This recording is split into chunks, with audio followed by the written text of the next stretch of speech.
Right, write down 0.4, 15% and 7 over 20 in ascending order. Ascending means when you go up to the skies from smallest to biggest. So what you're going to do is put them all in the same units. I would probably do them all as percentages out of 100 because it's easy. 0.4 is a decimal. To change a decimal to a percentage, you times by 100. So 0.4 times 100 would be, if you times it by 10, it becomes 4. And if you times it by another 10, it becomes 40. So that as a decimal would be 40% because it's 4/10.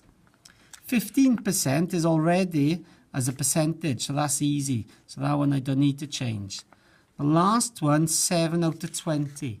To turn that into a percentage, I need to make it out of 100.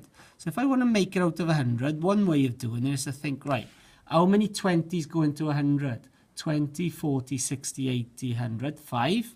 So because I'm timesing the bottom by 5, I'm timesing the top by 5. So 7 5s are 35. So it's 35%.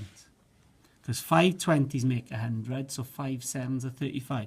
So I got these three numbers here now, and I want to put them in order from smallest to biggest. 15 is the smallest, and as the question, that was 15%.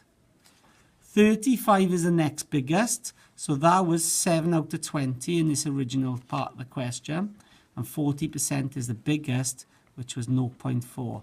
It is kind of the mind. It does tell you there, smallest to greatest. All right, it never used to do that, so whether they'll do that again. Ascending is smallest to biggest. Descending is biggest to smallest.